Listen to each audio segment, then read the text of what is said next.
Hello, I wan welcome una to another episode of Law in Pidgin. My name na Hope Azinuche Oziri. We still dey talk about rape. Una know why I dey call am like this, alias force MEKWATA. Na wetin we still dey talk about like this. For our last week, I tell una wetin be force MEKWATA, wetin law talk about force MEKWATA. I come still dey tell una say the only defense wey you get if police hold you say you do person force MEKWATA, the only defense wey you get be say the person gree, like the person agree say true true you and am go sleep. Una know wetin I mean by sleep. Na the only defense wey you get, na the only excuse wey you get. Una know say some men go come talk say she wear mini skirt enter my house, she wear short skirt enter my house, she wear bun short enter my house, she wear that one wey dem dey call ashawo gown, e get one gown like that, she wear am enter my house. As she come wear am enter my house, na him my igbola stand, my prick stand, I no fit hold myself. All those things no be defense. Even though woman naked climb your bed, she say she no go do be say she no go do. If you force am or do any other thing, na force MEKWATA be that. Now, you know say this force MEKWATA talk, so many people wey don force MEKWATA people dey go free. You know why? I go tell you why today. Because when case don bad like this, dem go dey curse lawyers, dey curse judges. But na some victims, some people wey dem don force MEKWATA, dey use their hand dey spoil their case. How you dey take use your hand spoil your case? I go tell you today. One, if somebody don force MEKWATA, if somebody force you sleep with you,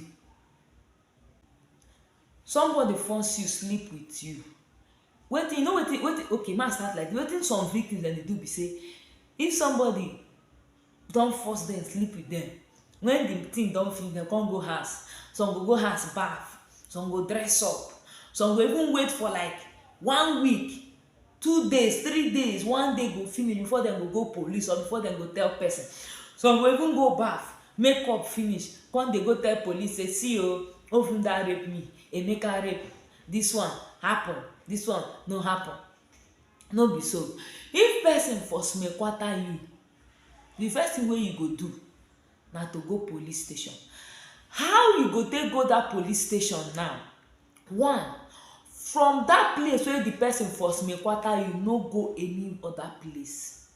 From there, dey go police station straight. No go baff, no try say e dey go baff. Na there so many victims dey make mistake. No go baff, because as you dey baff as a woman, as you dey baff, you dey wash out some of the evidence wey dem go take nail the person wey don force you sleep with you. No baff, because when you baff, when you don go baff now, you go use your hand wash out the akamu, you go wash out other things dem wey dey for your body. No baff. Even though the person tear your pant, tear your bra, tear your cloth, force you sleep with you, as him take do you, as you dey like that, waka like that dey go police station. No go say you dey go change cloth or you dey go do anything. No. From there, no baff. Because once you dey like that reach police station, somebody force MEKWATA you, somebody force you sleep with you, as dem take your statement finish, straight dem dey carry you go do test, dem go carry you go meet doctor. Na so dem dey do.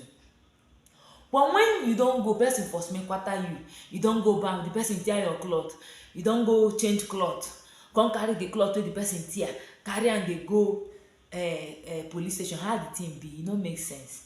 You don go baff, wash out all the things dem wey the person don put for your body, don go wash out. Even though the person no put am for your body, maybe the person wear raincoat or the person pour am for outside, but if you go like that, it's the same way wey the person finish with you.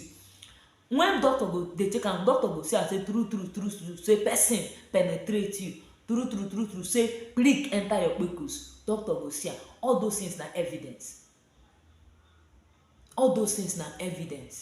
But some victims dey first dey destroy their evidence. if the person force you sleep with you, dey go house go do makeup first before you go dey go police station. Who does that? Dem no dey do things like that.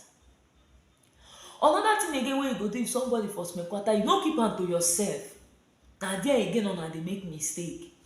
No keep am to yourself, because the first thing wey the person go do na to put fear inside. Make I tell you, person wey force MEKWATA, you no big pass Nigeria. Anything wey that person like me be, he no big pass the whole Nigeria. You see the way social media dey hot now. Person force MEKWATA you get proof say the person force MEKWATA you, carry am come media. Carry am come media. No hide am, no keep am to yourself. No keep am to yourself. As person force MEKWATA you, the way the person tear your cloth, everything wey the person do you, carry am like that, dey go straight to police station. Some of una, when una don destroy una case finish, okay, imagine say you go just waka siriri werere enter police station say somebody you be the police person, you go believe that kind of story? No be so. As e dey, the person tear your cloth. Because if you check for plenty force MEKWATA cases, you go see say dem dey struggle. You go see wound, you go see as if wound you wey be say blood dey come out from your body. Carry am like that, dey go police station. No go chemist or you dey go pharmacy make dem patch your body first before you begin go police station. No. Go the nearest police station, go report your matter. No fear. Na that fear na him dey kill so many people. No fear. No fear. No fear. I dey tell you today, no fear. If somebody force MEKWATA you, no fear. Help us make we bring the person to justice. Help us. Na you wey be the victim go help the law enforcement agency bring the person to justice. And another way again wey you fit take extract, get evidence from person wey force MEKWATA you. Maybe if the person don force MEKWATA you finish, you go police station. If you call the person, record the person, maybe they tell the person say, as you don force MEKWATA me, this one e good. The person fit say, okay, I dey sorry sir, force MEKWATA you. Don get evidence. That one na the direct evidence, na direct confession you don get from the person. Or the person fit talk say, go police station finish, you fit pre ten d as if say you no dey vex, nothing happen. You fit chat the person up say, as you don force MEKWATA me, e like am. The person fit say, okay, him dey sorry. Na evidence. Or if you go meet the person again, record, put your phone for you begin record the person. You begin record the person. Na so e be. So if person force MEKWATA you, no dey fear, no dey run.